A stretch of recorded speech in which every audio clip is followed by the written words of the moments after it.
Hey you guys, and welcome back to my channel. My name is McKenna. If you're new here, I am filming this really quickly on my phone because my camera didn't film the last intro I made when I was originally filming this video. Basically today I'm going to go over how to build a spin class playlist, which once you build the playlist, you've pretty much built the class in my opinion. So I'm going to go over how to build a spin class, I guess you could say, or at least how I could do it. Or how I would do it. I feel like I just need to say a disclaimer. This is not the right way. This is not the only way. This is not the best way. This is just how I do it. You can decide for yourself if it works or if it doesn't work. So my last intro, I don't really even know what happened to it, but we're just going to dive right into the video, and I'm just going to pick up from where my camera left off. I'm a wedding photographer. I have really nice like filming equipment, so I've been wanting to like pull that out and film something, but I just haven't I just haven't made it happen because it's so much like extra work, I guess. So I just decided to pull out my Sony A5100 and just film it on here and try and make it as quick as possible. If you see me looking at my phone, I have notes on here just so that I can like get to the point really quick. If you guys are interested in stuff like this, I can make more videos on like spin topics. Just like ask below stuff that you want to know, and I can put it on my list of stuff to create in the future, like videos to create in the future. Okay, so I'm just gonna dive right into it. So tips on how to make a 45-minute spin playlist. Obviously, if you wanna make it 30 minutes, 20 minutes, you can kind of create it your own. I cannot share CycleBar's 12-song sequence. I'm not allowed to do that. It's very exclusive to the brand, but I have taught some spin classes outside of CycleBar, and I've created my own sequence, so to say. And I'm also really excited because I have some stuff coming in the future, and I can't really talk about it right now, but I will have more freedom at that point to create my own sequence and my own playlists and kind of do what I want. So if I were teaching right now, which I'm not, I'm 34 weeks pregnant, and so I am no longer teaching spin. It was just hurting my low back a lot, so I've stopped teaching, but when I get back to it, this is the format I will follow when I'm not teaching at CycleBar. Okay, so for a 45-minute spin class, which is pretty typical, I want to make sure that I have about a 44 to 45-minute playlist of like working playlist, and then on top of that, I have a cool down song. In Spotify, you have the option to crossfade your music. If you do not crossfade your music, then you would want your cool down song to include 45 minutes, but I highly recommend adding a crossfade into your Spotify. Sorry, like I said, this is just like, we're just making it happen here, so I don't have the best setup. So you're just sitting on my steering wheel, and I have my car going because I'm pregnant. It's just like, it's kind of hot outside, so I have the AC going. But anyway, so I have the crossfade going, and I have it bumped up to like 9 seconds. So every song, what I mean by a crossfade, you can go into your settings, just Google it really fast.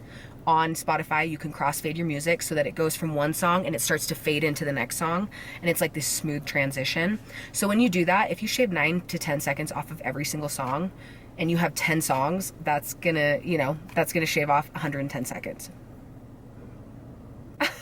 Can I do math? That's gonna shave off 100 seconds, which is over a minute in your playlist, right? 110, wait, okay. But that's gonna shave off over a minute in your playlist. So you just wanna keep that in mind. That's why I make my playlists longer than 45 minutes. I make them about 47 minutes, and that gives me a little bit of time for that cool down and that stretching and all of that. People will never complain about your playlist going like a minute over when you're including stretching and stuff like that, but they will complain if you have a shorter playlist. So if you were to make your playlist, had crossfade, and you made it exactly 45 minutes, your playlist would probably end up being like 43 minutes, and people would see that like on their Apple Watch, and they would be like, wait, I got gypped out of 2 minutes or whatever. So that's the number one thing I always think about when I'm making a playlist. I want it to be about 45 minutes plus cool down. I have 10 songs in my sequence that I like to use because I feel like class goes quicker. The thing I will say about CycleBar is they have 12 songs in their sequence. I can say that, which if you go to a CycleBar class and you count them, you will have 12 songs every 45-minute class. I feel like that makes class kind of feel longer because there's so many songs. I like to have like 10 songs in my playlist because it just goes quicker, but I have to pick longer songs, obviously, in order to make that 45-minute cut. So a lot of the songs I pick will be like 4-minute songs. Some of the songs I pick will be 5-minute songs. I've been really good at finding longer songs, and you can find like longer songs and remixes and fun stuff on SoundCloud. I have a whole nother video that's like tips and tricks for spin on my YouTube. I'll see if I can link it below.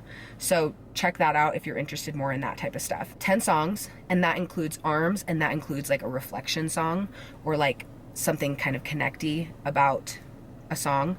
And I'll go more into detail on that in just a bit. In my 10 song sequence, I'm just going down the list on my notes, I try to have a really nice warm-up song, and I personally like to pull people out of the saddle for song 1. I like to be out of the saddle. That's just my way of teaching. This format that I'm sharing with you guys is just one of many formats that I like to use that I have made up. If you're interested in more formats, I can share more formats with you, but this is just one to get you started, and you can use this format for every single playlist if you want. In Cycle Bar, they have like a 12-song sequence, and every single class you go to is going to have the same format, and it's going to feel different because you're using different music. So I try to have a nice warm-up song. I'll go more into detail on that, but just something that's going to get people's heart rate going. It's not going to be too crazy or extreme or over the top intense. It's just going to be like a nice, like, ease people into it, okay? In my playlist, I like to have like 2 to 3 hills. Now that might be a lighter hill or a heavier hill, but I try to have like 2 to 3. I like to have 2 or 3 like jogs and like a crack jog, something that's a little bit quicker pace.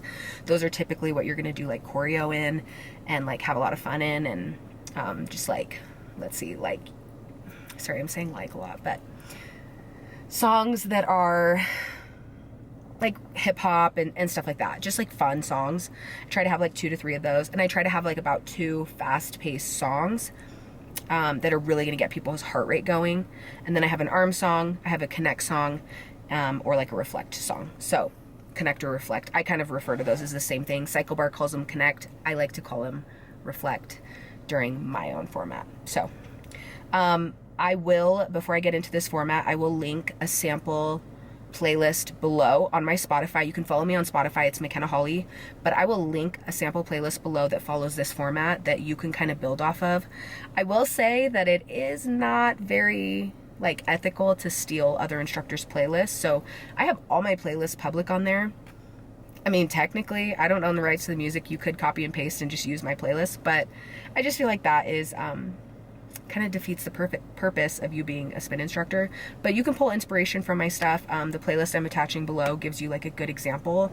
You know, I just ask that you maybe change it up and make it your own. Okay, and then I'm gonna try to link a PDF, just like a PDF. I don't know why I'm making this more difficult than it needs to be. I'm gonna link a PDF below, hopefully, if I can figure it out. I don't know how to link PDFs that you can download, but link it below that has the format and everything like that. So I'm gonna share the format that I like to use with you guys. I like to start song 1 with like, so RPM, if you don't know what RPM is, you can like Google more, but I like to format my playlist in RPM just because that's what Cycle Bar does. That's what I've always known. Obviously, like I said, this format is very different than Cycle Bar, so do what you want with it. The first song that I like to start with is like a 70 to 85 RPM, which is like a slower jog out of the saddle. I find like the sweet spot is actually like 75 for a warm-up song. You'll feel it. Like when you're writing at 75 RPM, it's like a good, just solid, like start to get your body moving, start to get your heart rate going, start to get your blood flowing. And then, so that's song 1. Moving into song 2, I like to have it a little bit quicker. Sorry, I mistyped that on here, but song 2, I like to have somewhere between like 75 to 90, which I like to have it, the second song, a little bit quicker than song 1. A lot of the songs I play are like 85. That's like a good sweet spot to get people into the class for song 2. Obviously, you can do what you want. If you want to go higher, faster or slower, this is just what I do. But I find people are still warming up in song 2, and I don't want to be too insane and crazy. But like a 75 to 90 is like a good kind of pace to have people at. And you can do some choreography in this. This is like, I would consider 90 RPM like more of a crack jog. So I'm really intentional if I put people at like 90 RPM in song 2. I'm really intentional about it. I try to keep choreo simple if it's faster, but yeah. Okay, and then song 3, I kind of go with like more of a quicker hill, a lighter hill, anywhere between 60 RPM to 70 RPM. It's like a lot of really good beat songs are in that RPM range. And I like to use it as like a hill, just getting people's muscles working rather than just their heart rate up now. So people's muscles, their quads, their hamstrings, their glutes, they're all going to start working.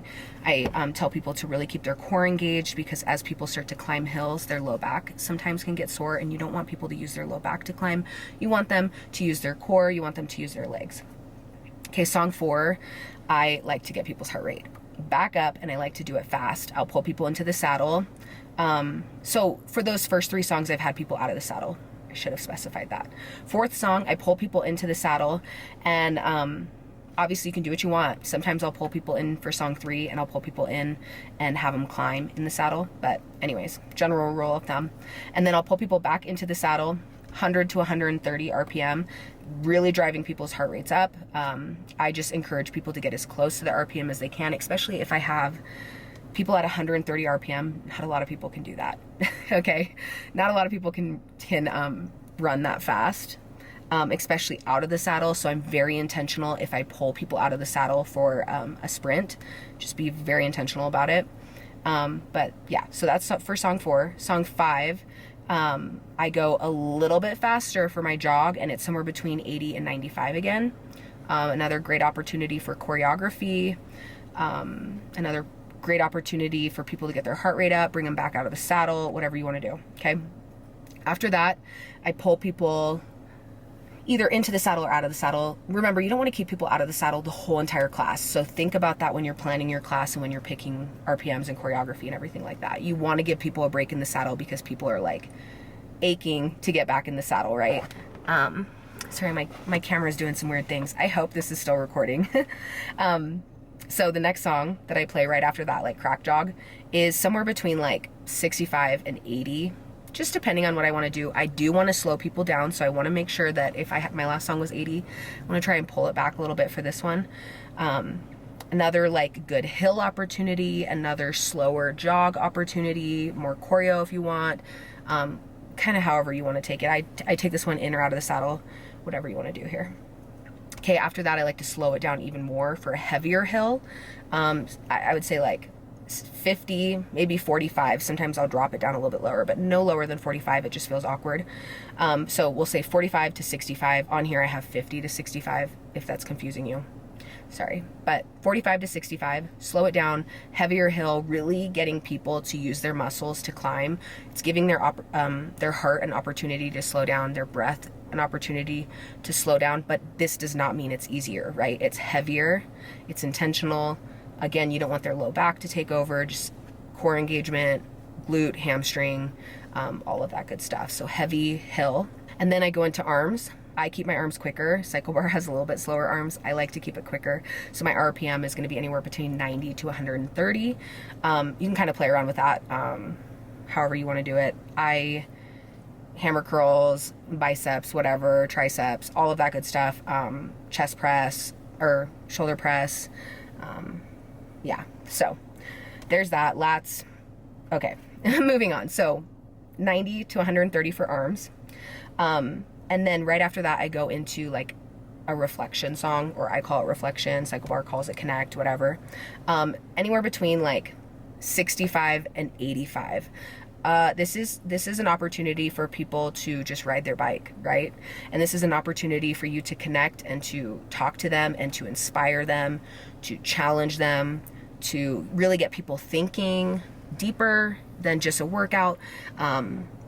A lot of instructors will make people cry here because they'll share personal stories.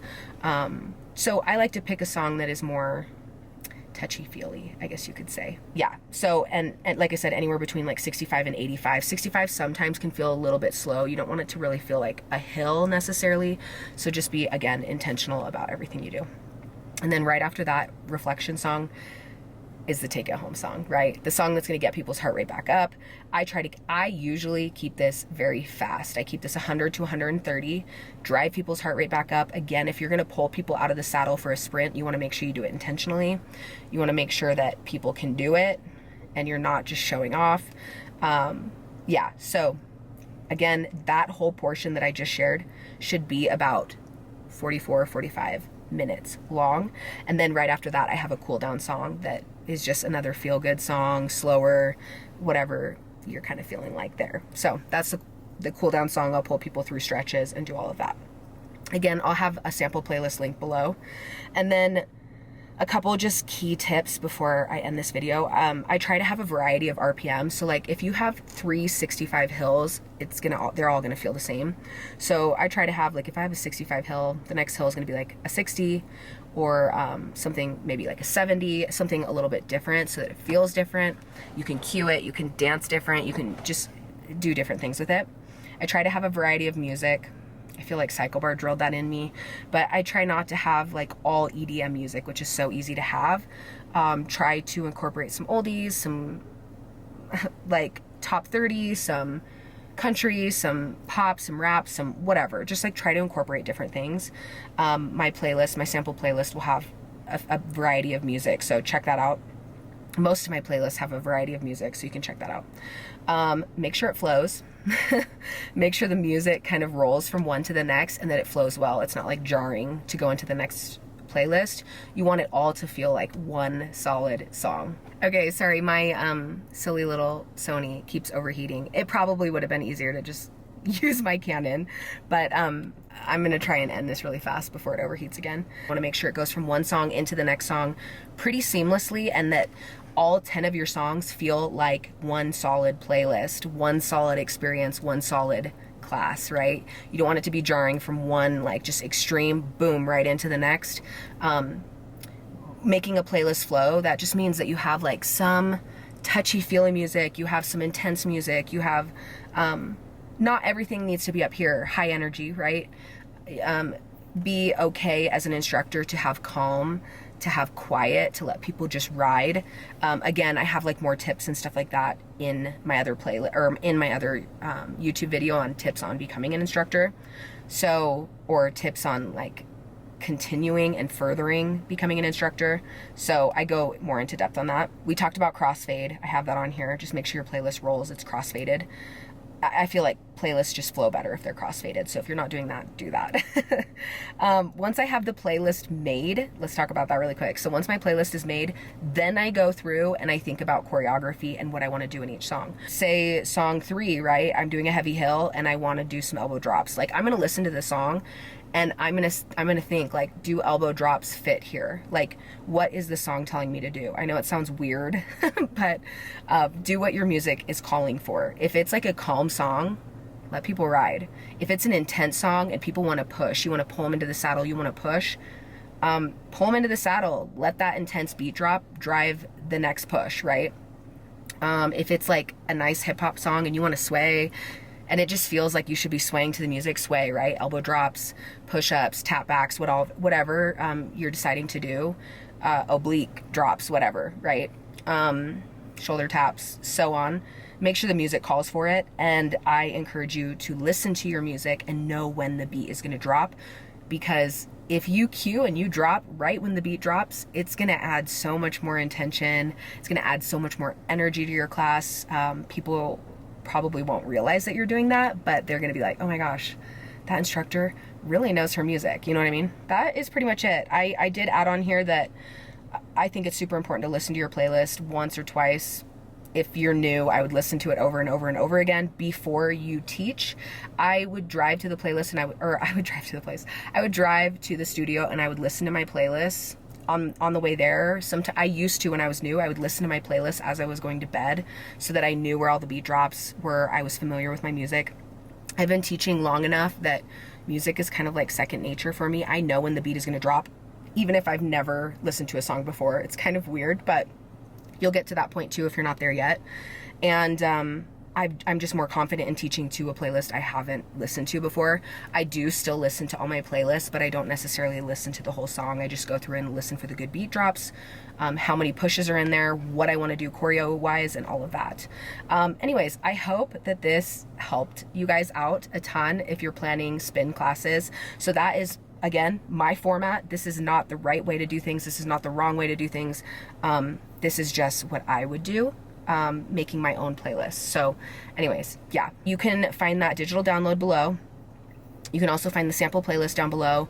I do want to say, if you guys are new here or if you're just swinging by, make sure you subscribe. It really helps me out. At least like this video if you got anything out of it. That also really helps me out.